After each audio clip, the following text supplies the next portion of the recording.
All right, it's 9 o'clock. Whoop whoop. Trisha said I'll be over. Trisha Yay! lives very close to me. All right, everyone, welcome. It's 9 o'clock. Happy Tuesday. Happy Cinco de Mayo. I'm Sloan Sorbana. I'm the Director of Career Development at your association. We're happy to have you here for 6 Feet Apart. This is Washington Multifamily Housing Association free webinar series for our members. So I just have a couple of little housekeeping things I'm going to go over with you before I hand it over to our amazing presenter this morning. We're so excited to have Jessica Fern, the Director of Training Development for FPI, with us this morning, sharing some great information. Before I hand it off to Jessica, I just wanted to thank all of you who registered to learn more. We hope that these webinars have helped keep you informed, engaged, and motivated during this time. It's May, we made it to May, but we know now that we just have a little bit farther to go in being kind of in a locked down situation, and that, that's gonna kind of unravel little by little. So we're gonna keep bringing you information and keeping you informed. I do want to remind you that these webinars are free and it's a member benefit for WUMFA members. So as such, we will, because of Jessica's kindness, we're able to send you a copy of the slides after the webinar today in PDF form, but those really are meant for you and not to be shared with anyone else. And additionally, due to some oversharing and distribution of our webinars to non-members, we're no longer going to be sending out recordings of the webinar. So just wanted you to know that. Again, we will send you the slides so you don't have to feverishly write down what you see on the slides, just anything Jessica says that is really important to you. Another thing that we just wanted to share with you guys this morning before we get started is we're trying really hard to stay aware of and answer the call of the needs in our community during this time. And one of the greatest needs that our people have in our communities is food. They don't have access to the same food they had through the school systems.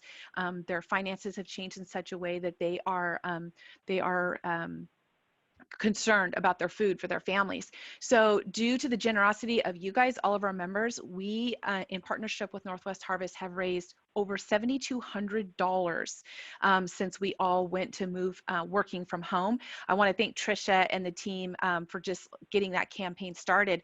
But I want to invite you today to join us. Today is Give Big Tuesday nationally. So I encourage you, if you are able at this time to donate to your charity of choice, we encourage you to do that. As you know, WUMFA partners with Child Haven. We've supported them for a number of years now. The Domestic Abuse Women's Network, we've donated over $100,000 to them over our decade plus year partnership with them. And of course, Northwest Harvest. So if you would like to jump in and just give a little, even $5 to Northwest Harvest today, you could do that. This group right here could get us over $7,500. And all you have to do is text WMFA, WMFHA, to 41444. I put that in the chat box there for you. So if you're able, go ahead and do that for us, and we'll be able to track that through the day. Like I said, even $5 helps. So whatever you can do, we appreciate that. All right, last little bit of housekeeping. This is a webinar, so obviously we cannot see or hear you, but we do want to hear from you and interact with you. So a couple of ways you can do that. One, obviously over here in the chat room.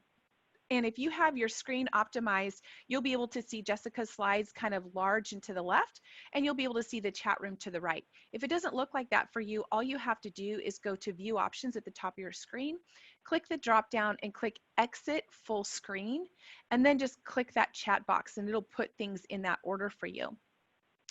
Questions, we invite you to ask your questions throughout the session today. We do ask that you use the question feature to do that and don't put them in the chat room because sometimes we lose track of them there.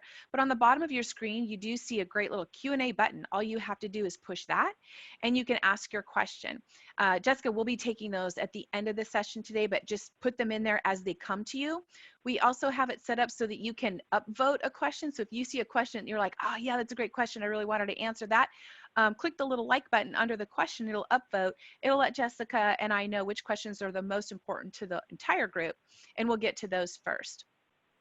Again, feel free to add your comments over on the right there. And then the last thing that we like, you guys know WUMFA, we're super social and we love to see and hear what you're doing. So if you have any pictures or screenshots or pictures of you in your environment today taking this webinar and you share it on social media, we encourage you to tag WUMFA and use the hashtags We Are WUMFA and WUMFA 6 Feet Apart. And I've put those in the chat room there for you too. Kelly loves to see those. She scoops them up and reshares them. And that's it. So at the end of the webinar today, you will see a very quick 3-question survey that comes up. We love that you just take the less than 10 seconds to fill that out. It tells us how the webinar was for you today. And more importantly, it tells us what other ideas that you have for future content. So please do that. Again, we will send you a follow-up email with a PDF version of these slides. Thank you to Jessica for providing that for us. And that's it. Those are all my housekeeping announcements. Without further ado, I am thrilled to turn this over to the one and only Jessica Fern. Thank you so much. I'm really excited to be able to present on this topic today. And as we go through, it's going to be really interesting to see how we can, move people from this fight or flight mentality to resolve and recover. So thank you guys so much for taking time out of your day to join me and WUMFA. This is so amazing. What a great resource that we all have available. So we want to move people from fight or flight to resolve and recover. And the best way to do that is through effective communication. So fight or flight is the instinctive physiological response to a threatening situation where we're either ready to resist forcibly or just run away.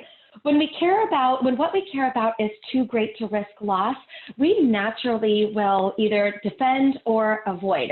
The body responds with a burst of energy to prepare us to respond to perceived danger. And what triggers this response? It's emotions, right? When we feel that something we care about deeply is at risk, we naturally want to defend it. So that's really representative of the image on the very first slide here is, all right, I got a lot to defend, I got a lot to stand for, I've worked for a lot, let's go into the ring, right? And a lot of the people that we're working with or coming into the office are really in that fight or flight mentality that we're going to break down kind of the why behind the what and move people more toward a positive problem-solving mentality. The key to switching to resolve and recover is to calm the situation down and transition to a you and me against the problem instead of you against me. This really establishes partnership and understanding and removes the perception that loss has to be involved because nothing is at risk, right? It's all perception. You and I both want the same thing, regardless of what it is, right? We want to move towards a solution. We want to work together. We want to find something that works for all parties, right? That commonality. We just both really happen to care about it. And might I remind you that you cannot people solve, you could only problem solve. So essentially what we're looking to do is calm the storm, put it in perspective, and then offer an umbrella. So we're going to walk through how to do that today. All right, I already see a couple familiar names on the phone, and I'm so excited to see you guys. For those of you who don't know me, my name is Jessica Fern, and like Phone said, I am the Director of Training and Development for FPI Management. And thank you again for having me as a speaker. And before we jump in, I do want to launch our first check-in poll. I am huge fan of polls, so I just want to check in today. So our question is, if age is merely but a state of mind, which category best describes how you are showing up on this Tuesday? Are you a cheeky child, a tormented teenager, a mad midlifer, or are you a groovy grandparent today? Awesome. So Jessica, I don't know if you can see them, but they are up and people are voting. And it looks like we're really split between mad midlifers and cheeky children right now. I love it. You know, I'm loving this. And so I feel like I'm just a cheeky child today. I'm in a really great mood. It's a beautiful day in the Pacific Northwest. It's Cinco de Mayo. So I think I'm cheeky child today. That's funny. All right, we're going to leave it up for about 9 more seconds and then we'll end it. We'll share the results with you. All right, I'm going to go ahead and end this one and I will show them to you guys. The cheeky child's in charge today. 43% of are feeling like a cheeky child and 33% of us are feeling like mad midlifers. All right, That so is a there's that one. wonderful. Perfect. Okay. So anytime we dive into a conversation about conversations, I always like to lay the framework first. Talking to people is more simple than you think. And once you have it down, you'll be able to identify how to keep conversations productive to move to a resolution. In order for us to talk, I gotta trust you. I need to know that you won't put what I care about at risk. And I need to know that you're not out to get me. Otherwise, I end up, the boxer walking into the boxing ring. Boxing gloves can show up in conversations a few different ways, but almost always end up in two different categories: silence or violence, also lovingly known as fight or flight. If you start to see these, what we need to do is step out of the conversation, make sure that people know that nothing is at risk or restore safety, and then go back in. So things to look for. Some examples of silence or flight is the silent treatment, only nodding but not contributing, the signature eye roll, right, giving you the look, or totally shutting down. Some examples of violence or fight include raised voices, harsh words, aggressive body language, getting in your face, maybe slamming doors, hopefully not throwing objects, but that happens sometimes too. And all of these are clues that something is at risk, right? What is it? What are you upset about? And we can apply this whether it's, maybe a concerned resident walking in the door, or a coworker, or a supervisor, whomever it is that you're working for, or working with, even in your personal life, right? Once people start to get fired up or supercharged, something underneath that is triggering them to get emotionally involved. And all that signifies is that, man, you care about something and you care about it really passionately. Let's make sure that whatever that thing is protected enough for you and I to actually have a conversation about it. It's really hard to problem solve if we don't understand clearly what the problem is and have a full understanding of how to move forward with the resolution. So all of those things are clues, right? Body language, tone, voice, etc. And why that's so important is that triggers us to say, okay, I can't dive in to just give you a solution or work with you yet. We're not there yet. We got to lay the groundwork. Let's build the foundation really quick so you know that this is a safe conversation. One of the best ways to restore safety is with compassion. So let's talk about the why really quick. Why in the world do people get so upset? It's because they care, right? Emotions are triggers. We just don't get fired up about things that we don't care about. So if you and I are having an issue and I'm like, you know what, my favorite fruit is an apple and yours like, mine is an orange, I'm not ever going to speak to you again. It's got to be that emotionally driven charge underneath. And can I just say that emotions are just straight up cray-cray right now? Like, I am getting so irritated and upset about the smallest things. We're all over being inside. We're all over looking at each other, and that adds to the stress. We are definitely getting our essential worker on and being pulled in 100 different directions. And my friends, that adds up. It's harder for us to slow down. It's harder for us to see perspective. We are snapping at each other like my poor kids. I'm like, leave me alone, because we are getting pulled in a lot of different directions. And know that that's okay. We are all in that boat together. And sometimes the boat gets a little crowded. Sometimes we want to kick people out of the boat, but we have to remember that in order to problem solve, right, you can't yell at people and expect to get anywhere. We do need to make sure that we are bringing the compassion back. Whatever is upsetting your coworkers, residents, clients, etc., don't take it personally. Sometimes we just need to vent. Other people's actions and reactions are not a reflection of you, but a representation of their current mind frame, right? So, and that's really important when we move to problem solving and not people solving. So if somebody comes in and they're really upset and you take it personally, now you think that whatever their issue is has something to do with you, and it doesn't. And it's really easy for us to lose sight of keeping the main thing the main thing. So I want to go ahead and launch our other poll. In the past week, how many times did you get irritated over something really small? Would that be 0 to 5 times, 5 to 10 times, or over 100? And maybe you've been over 100 times irritated just this morning, but I would love to see where that balance is for you. So let's launch that one. All right, we're up and running, and they are answering.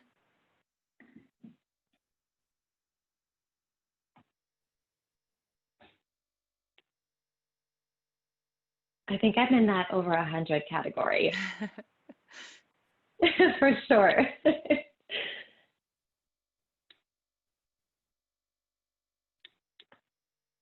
All right, there's a few more of you that haven't piped in. We know you've lost it. Look, some of you have definitely lost it here in the last couple of weeks. Some of you lost it this morning before you got on this call. I did.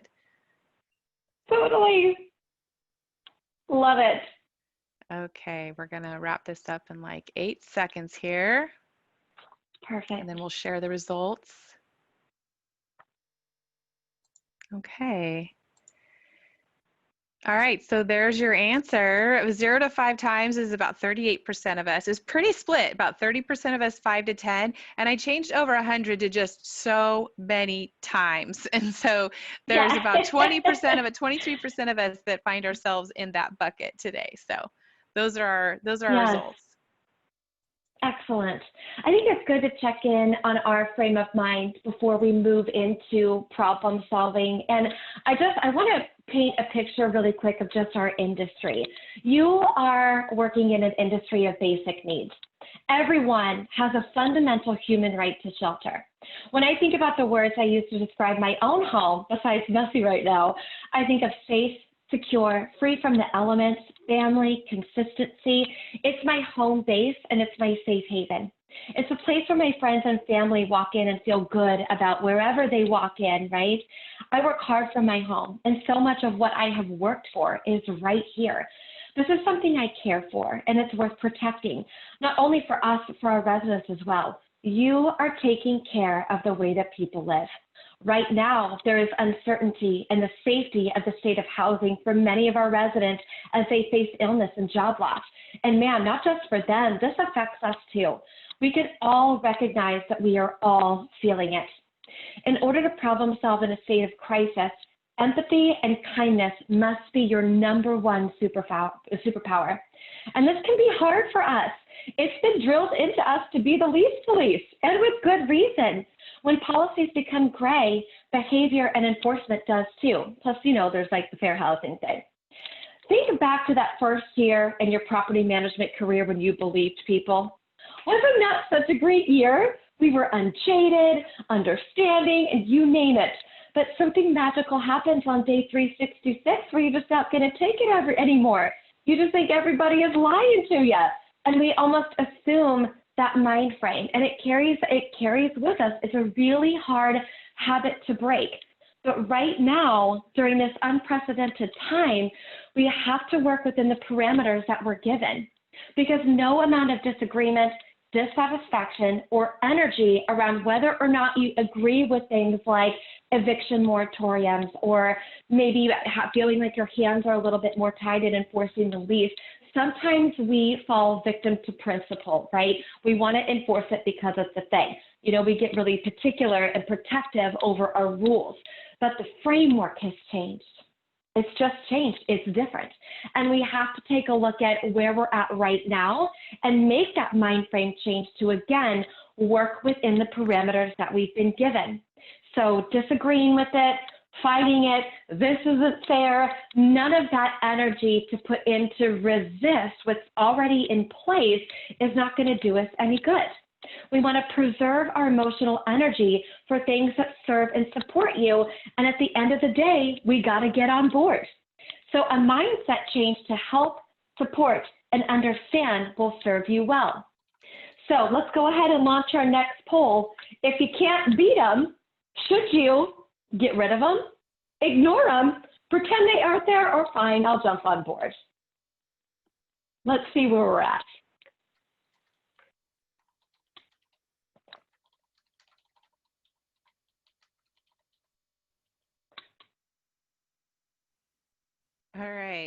off and running here. Good. Most of us are just going to join them so far. Yes, I love it. I love it. And it's difficult. And we get it. It's difficult. I mean, we're working, hours on end to adjust to policies and legislation just to have it change. And we're like, really? Right. So it's hard. It's challenging, and we get it. And it's hard to support our residents, and it's hard to see things in a really clear lens. So painting another picture of how this works, let's say you have a resident who habitually pays the rent late. All of a sudden, they're in your office on their own free will, right? Because we're not speaking out, having rent conversations, and they're like, now I can't pay my rent due to COVID-19, and you're like, that's really interesting, because I didn't think COVID-19 was a thing last year when I almost had to send you to the attorney, right? How convenient. But it doesn't matter, right? It doesn't matter the reason. Whether or not you believe your residents has zero bearing on whether or not they're going to pay. Let's face it, we can't even ask, but it would hinder your ability to properly support this person with kindness and resources to hopefully motivate them to work towards a solution and partner with you. While we aren't responsible for other people's choices, we're not responsible for what comes out of their mouth, we're not responsible for their why, we are responsible for doing our part, right? At the end of the day, we answer to us, and we are supportive, and we are empathetic, and we understand that things like housing and shelter and family, et cetera, are a really big deal for our residents. And when we are supportive, we are able to really foster strong relationships and open communication and the ability to understand, right? I might not necessarily always agree with you, but when my role is to understand where you're coming from, whether or not I believe, that is going to be huge. Because when folks feel free to come and talk to you, we know where we're at, we know where they at, we know the state of our property, we know the state of our financials, and it's a lot easier for us to calm people down to work with us instead of against that grain. So hopefully that gives you a little back end information on why we get so upset, right? So now that we know the why behind the what, when it comes to a fight or flight mentality, the next step is to move towards resolve and recovery. So we're like, all right, I get that you were upset. You were upset because you care. I understand. I'm not going to fight back. Let's support. Here's how we do it, right? So resolve, and I love this word, it is the decision and commitment to a resolution.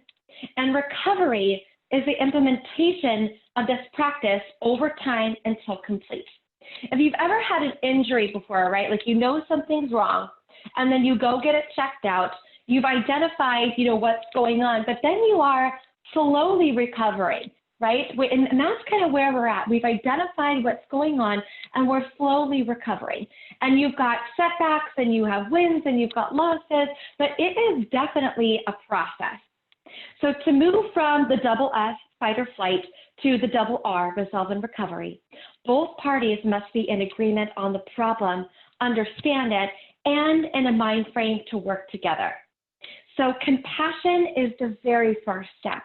You must show caring and compassion enough that others trust you to open up. And this can be accomplished even with a simple, oh my gosh, it's so good to see you. How are you, right? How is your household how is your household holding up? I know that you came in to talk about rent, and we can talk about that in a second, but can I check in with you first? Are you okay? Like, how is everything going in your home? I saw your household number, out of the mailbox, and, it made me think of you, and I just want to check in and say hi. Or, man, I've tried to call you a couple times just to check in. I'm so glad that you called. How are you? And that immediately will lower defenses, and it will allow people to have the ability to want to partner with you when they can trust your intent, right? Because most of the time, I guarantee when your residents see your name on their caller ID, they're like, that big bad landlord trying to get that rent, I'm not answering the phone. And think about how embarrassing that could be and how sensitive that could be to have your landlord's name pop up on your caller ID and you know that you haven't paid your rent. You have no idea how you're going to pay your rent. Like, I'm not calling you back. No, thank you.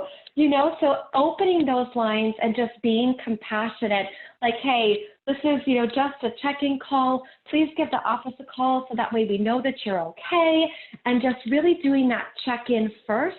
Because while we know that we can't initiate the collection of rent, we know that we can't initiate eviction proceedings, your residents might not be wary of all of those different nuances that are happening right now. And they might be, again, in the flight. They're running away from you because they feel unsafe. So if we know that, that's our opportunity to close that gap for them, right? Let's restore the safety. Let's make it clear we're just trying to check in because we are, right? We want to make sure that all our peeps are good. We are taking care of the way that people live over here. Showing that caring and compassion immediately clears up the big bad landlord perspective. You become two humans focused on the same goal with mutual understanding. Our attitude definitely plays a big role here. It's so easy, again, to let stress overwhelm you when everyone is assuming this is happening to me. It's really easy to let that come in, right? Instead of standing up and saying, you know what? Yes, I can, and yes, I will. It's very easy to say, this is unfair. Why am I? Why is this? Why is this? Or we can say, you know what? I'm going to be the one. I'm going to be the one. I'm going to be the one that helps my residents. I'm going to be the one that knows I'm there to support. I'm going to be the one that makes sure that all of my residents know what all of their resources look like. And I'm going to be there, and they're going to be able to count on me. There's always two ways to look at every situation. Even changing an attitude to be solution finding can be incredibly helpful in a time of need, stress, or crisis. When Chicken Little says, oh my gosh, the sky is falling, we want to be the ones who look for ways to help create perspective and not sit back and be like, oh yeah, sky is definitely falling, This will put you on the path to ease tension, calm fears, and work towards that resolve and recovery. So now we understand that, like we know it's a thing, we know you're fired up, we understand why. We know that compassion and kindness is our best friend when we offer compassion. So now it's time to listen. And I'm not talking about the kind of listening where you get to go next. I'm talking about the kind that puts you in a position to problem solve, right? Those are two different types of listening. We don't want to try not to decide how we feel before we have a full understanding of the situation, because this is how assumptions get in the way. Everyone knows what active listening is, so I'm not going to spend time going into active listening, but the goal here is to create a space for whoever the speaker is, resident, coworker, friend, family member, to share their feelings. It's hard to solve an unclear problem, and you cannot resolve what you cannot uncover. And that's what we're looking for, clarity. Let me create a space for you where you can say anything without fear of repercussion, right? Sometimes we all just need to vent, and maybe that is with a coworker. You just got to get it out. I am a talker out louder. Like if I've got stuff going on, I just need to talk to somebody about it. Talking out loud helps me sort out how I feel. And when I'm speaking with someone who allows me the grace to do that without taking it personal or, making me feel bad for it, like I feel so much better after those conversations. Clear problems create the opportunity for clear solutions, so we can understand how to best support. Have you ever tried to solve a problem, but it kept coming back? That means you solved the wrong thing, right? We got to be really clear about what exactly the issue is before we try to solve it. Sometimes too, and a question that I like to ask that's really helpful when I'm, dealing with escalated situations is, do you want advice or do you want to vent? Because that helps me clear up where my position is as a listener.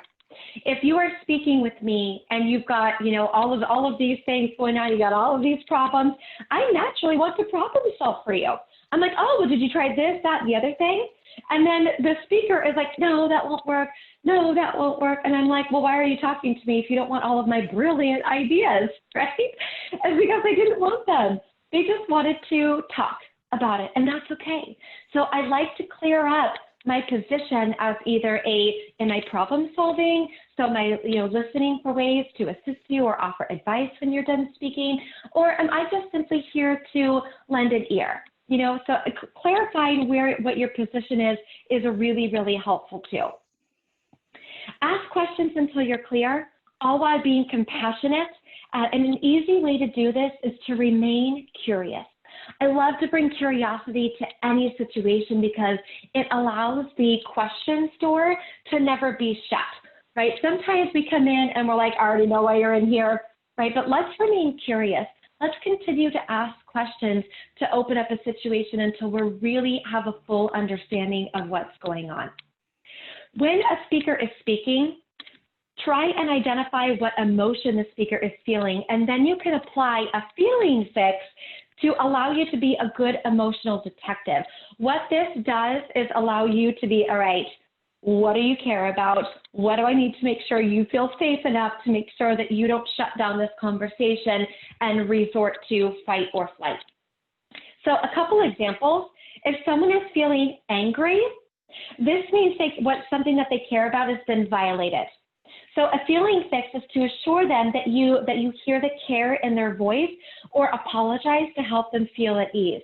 So saying something like, I can hear that you care so much about your rent over the next few months, and I do too. We want to make sure all of our residents are supported. Can I ask a few questions to see if I can offer you some support? Like, man, I hear that you are concerned. I get it. I hear you, and I'm okay with that. I'm right there with you. Let me ask some questions to make sure that you're good. If someone comes in and they're questioning you, they feel unsafe and a lack of trust exists. They're not clear in a solid process, right? I hear that we need to spend more time talking about the process. Can I ask where you need the most clarification? So let me not assume what it is that you need. Let me create some space for you to tell me. If someone is concerned, there needs to be more understanding. So I hear your concern about what's going to happen with your home and rent over the next few months. Can I take some time to walk you through the process? I want to make sure that you're really clear in what's going on. By doing this, you can assure that the resident that you hear them. You can apply some safety around what they care about, enough to lower their defenses and have a conversation. Sometimes we just want to be mad, and we don't know where these emotions should land because sometimes situations just suck and they're awful and we hate it.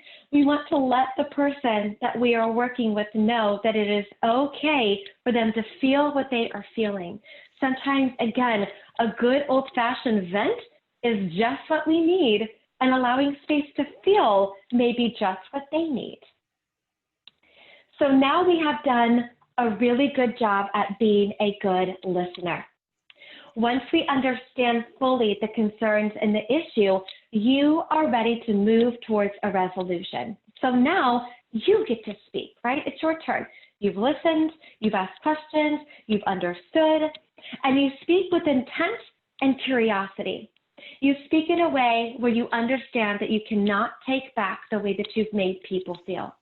You recognize the authority you carry as an individual who can help ease a tense situation, because you do carry a lot of authority. You hold the keys for a lot of your residents, for a lot of the people that you work with and for. You hold the keys. Your resident or whomever is most likely looking to you to help alleviate a potentially huge burden and help them sleep better at night, right? You, in their mind, hold the answer. No pressure, right? You could have someone who is, getting ready to make that phone call back because they got to tell you, that they are in a situation where they're like, man, I might have to move. I lost my job. I'm going into the other room and my family's in the kitchen and I got to make this phone call, right? Dialing that number to call you and talk to you about it is huge, right? We got to recognize the responsibility that we have to take care of that conversation appropriately. You may not always have the answers, but you do have to be aware of your words, your tone and intent. Keep it productive, especially in higher emotional situations. We always want to respond and not react. And there could be, and this is more than just people coming in and wanting to touch base with you, on their free will and accord, their rent, or their living situation. It could be someone coming in and as easy as why aren't my work orders getting done? And their emotions just happen to land in the form of the work order not getting done. We always want to take that extra care to do the check-in first before we get fired up. Allow yourself an opportunity to take a breath, especially if you've had a hard day, right? You had a hard day too. Our emotions play a big role in how calmly we're able to address the situation. So responding and not reacting will maintain the structure to start talking about resolutions, right? Because remember, resolve is deciding on the course of action. So you and I are figuring out what exactly the problem is, and we're not solving emotional problems. We got to weed through the emotions to get to the actual problem. But I caution you to be just as careful with your verbal contributions in a conversation, that they are intentional and productive. So similar to active listening, I call this active speaking, where I am fully aware and in control of the words that I use in a conversation. We've all not been in control of that before, and that's, it could be really trying. I've definitely, been a little bitter with my words, especially if I'm, not in a good frame of mind. But these conversations need to be protected, right? So be very intentional that you're using all of your senses to engage in a successful conversation. I actually yesterday afternoon, I saw a quote that really resonated with me, and it was someone who was giving a TED Talk, and they said, be aware that and cautious of the last thing that you say, because you would never want to regret whatever it was that you just said being the last thing that you ever said. So really being conscious of, do I want to leave a conversation with what I just said? If this is the last thing I ever say, am I going to be proud of that? And I was like, wow. There's a couple of situations where I'm like, no, I hope that's not the last thing. I don't want that on my tombstone, right? So being, again, just very intentional about that. Always be honest. It creates transparency, which creates trust as the intent is wide open.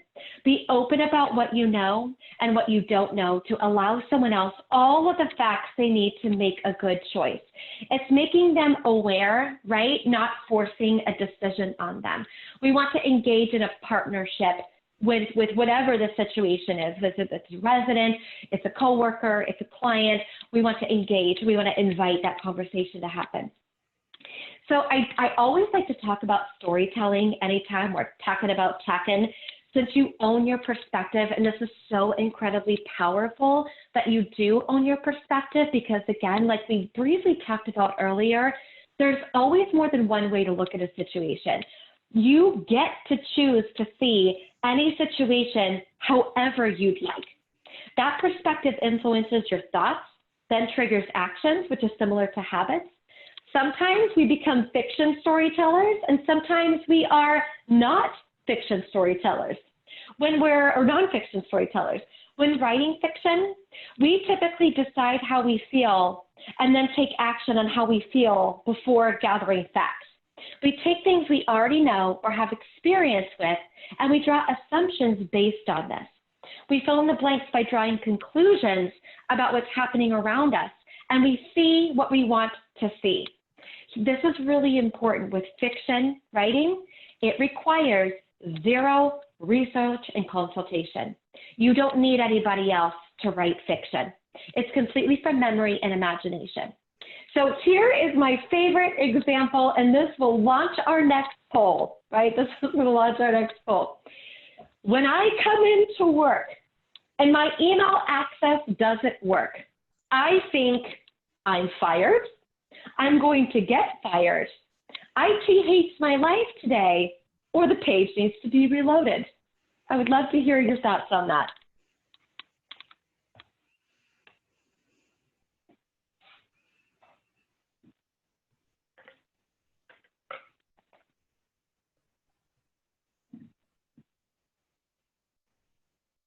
Well, so far nobody thinks they're getting fired, so that's great. Okay, good. That's good news. Yeah.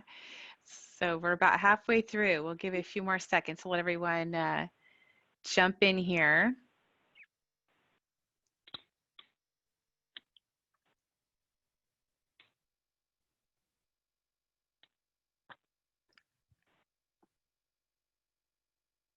All right, there's a few of you still thinking about it, so go ahead and jump in with your answer. We got about 8 seconds left. Nice.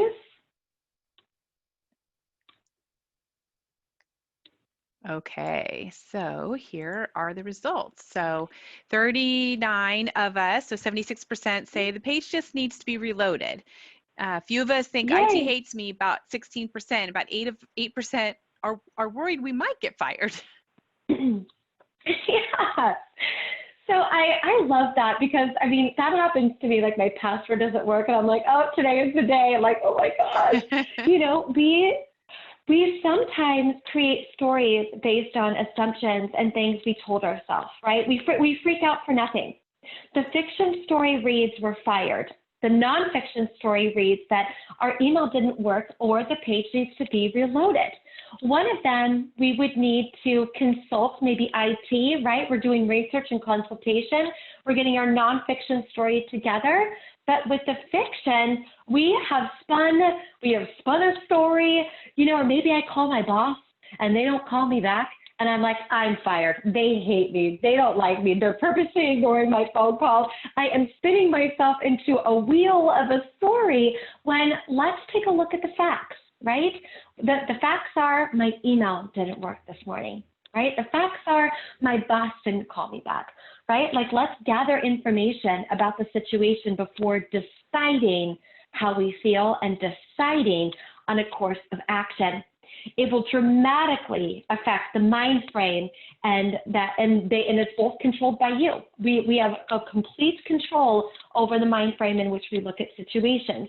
So stick with nonfiction and stick to the facts. All right, we're ready to do some resolving. We've identified the issue. We know why it's important. We've got a clear understanding of what the problem is. Resolving issues is collaborative, which means co-labor. It's a team effort to brainstorm solutions and invite the other party to participate. Not only does this ensure that the parties feel heard, but creates investment in the solution when everyone contributes. Think about it. We are way more apt to follow through when we are included in the what to do versus told what to do, right? We want to invite the other party to problem solve with us. So, should someone come in and have a concern, let's say they approach you, with their rent or their housing, and instead of saying like, well, whatever you do, it's got to be paid by X date, like, sorry, like, I don't know, do you look at the legislation? Like, you tell me what you're going to do. Like, I don't know what to tell you. It should sound more like, why don't we go over your options and find a solution that works for everyone? That comes from a place of concern. Or if someone's like, I'm so concerned, I lost my job and I might need to move out. Like, what would that look like for me? And you're like, 2 months rent, but, like lose your deposit, like, let me make you aware of your options here. Like, let me offer you some facts. Let's go through it. Because what the resident walked into, the quote unquote boxing ring with, we don't know if it's true or false. We don't know the story that they told themselves that, that they told to just get to you, right? Like, let's calm them down, clear it up, and see if we can find a resolution together. If there's more than one issue, take it one concern at a time. Like, I hear that you're concerned about rent and being able to afford to stay in your apartment. Let's talk about rent first to see how I can support you. Is that okay with you? Right? These, of course, assume that, again, the resident has approached you to discuss.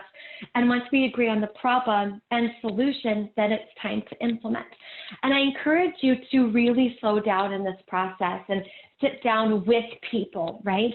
Make sure that we are in a good environment, or it's, obviously not with people right next to them because social distancing, but, even on the phone, getting them in a position to really hear you, to feel you. And that can be a little bit harder to do sometimes, is to allow people to feel you over the phone. Sometimes something as simple as standing up when you're on the phone will increase your energy. I'm standing up right now talking to you guys, right? And I like to talk with my hands. It gives me better energy. You know, sometimes writing things down and taking notes, like there's little things that you can do to make sure that whoever's on the other end, you know, whether it's a conversation, someone's made an appointment to be with you, or you're on the phone, that they are really feeling that positive, supportive energy from you. It will be very important when you are deciding what works, right? And you are the expert.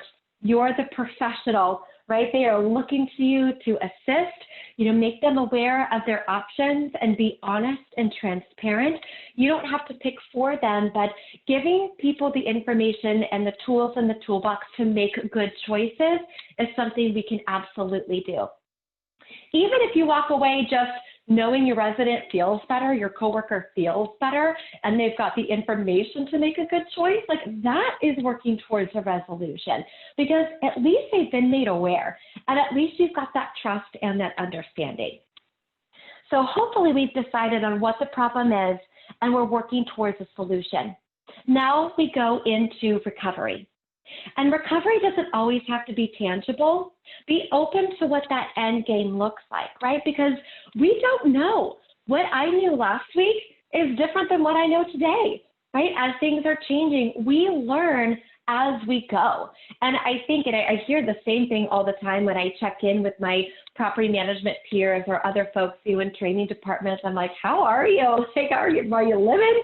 Are you surviving? And we're all like, we've never worked so hard in our lives, because there's no baseline. Nobody has been through this before. We're all doing our best, changing directions.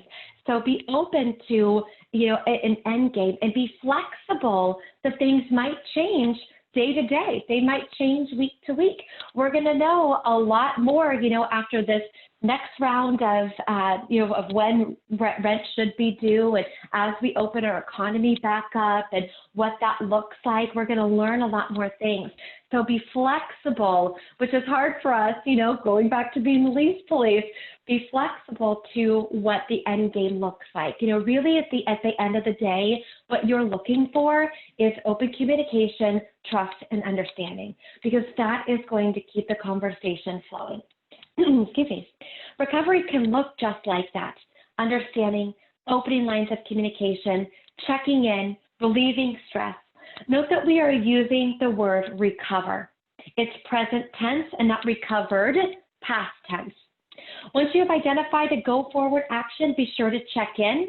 This will assure your residents that you meant what you said and are offering support, and you're there when they're ready to talk.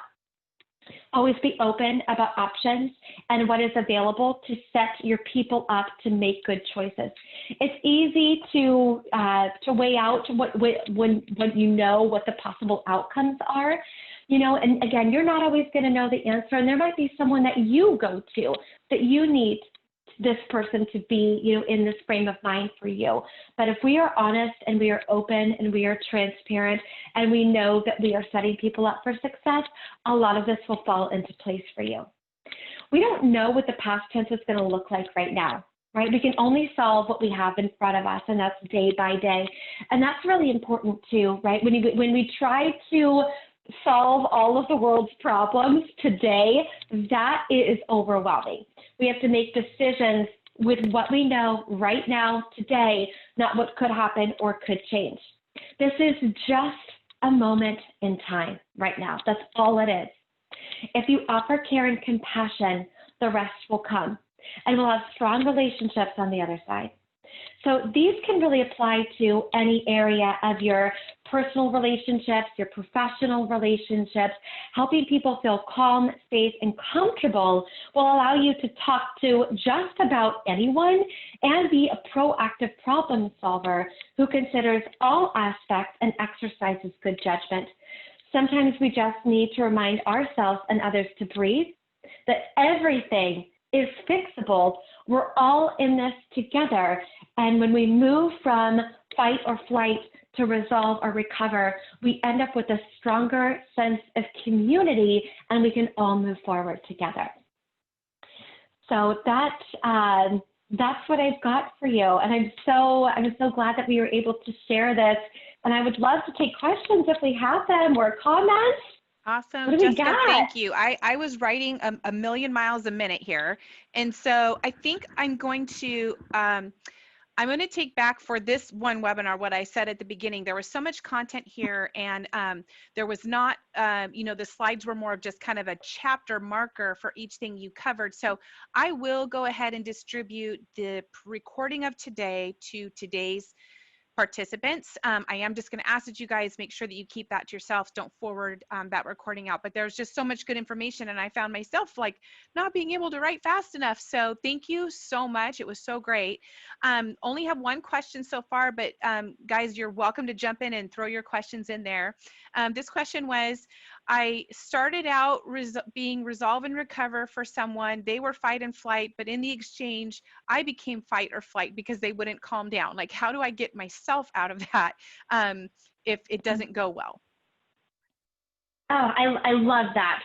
So breathe, breathe, and remember that you are not responsible for other people's choices and actions.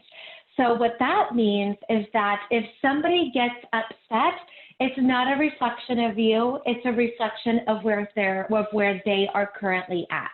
And we are responsible for our own choices too. So there's a really beautiful spot in your mind where you get to decide what you do with what happens to you. So if someone is yelling at me, in my brain I could say, all right, I'm either taking this person out or I am understanding that this person is just upset and it got nothing to do with me. And we want to choose that so we can remain calm. Even if somebody is coming in and they're like, you guys are the worst, like nobody knows what's going on, like you're never open, and you feel personally attacked, what they say doesn't mean that, it doesn't make it true, right? It doesn't make it true. Just because somebody says it doesn't make it true.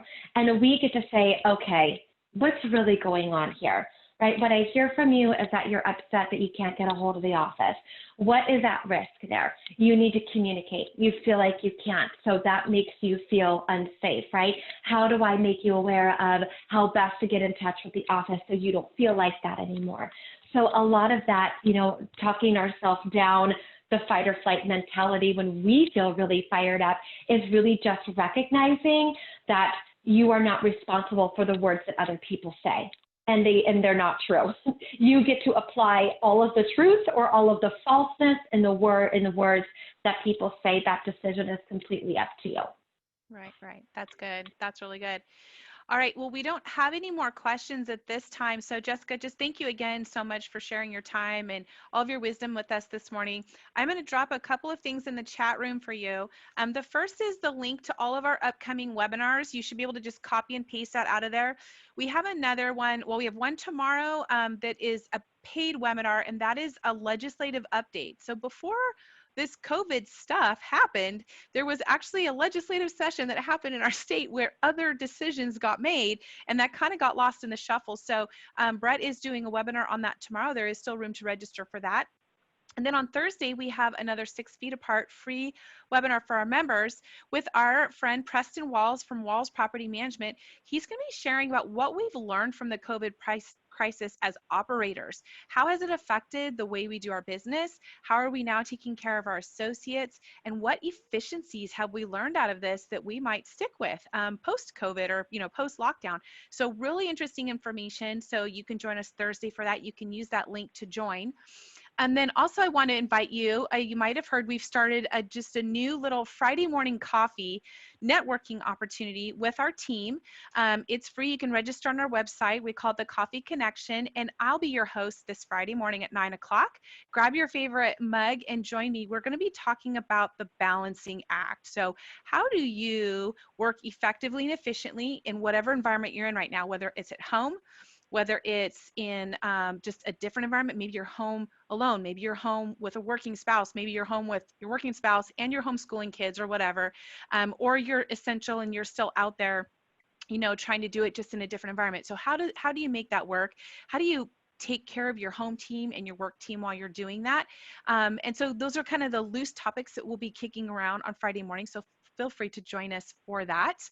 And that's it. So we just really thank you for your time today. Jessica, thank you again. Just appreciate that so Thank much. you. The rest of you, yes, I'll go ahead and send out this recording as well as Jessica's slides. Have a wonderful Tuesday, and we'll see you again soon. And don't forget, you Thank still, if you. you want to jump in and send some money to Northwest Harvest, just text WMFA to, I'm going to put this in here, 41444. Like I said, even $5 helps. So one more plug for that. And you guys just have a wonderful day. Thank you so much.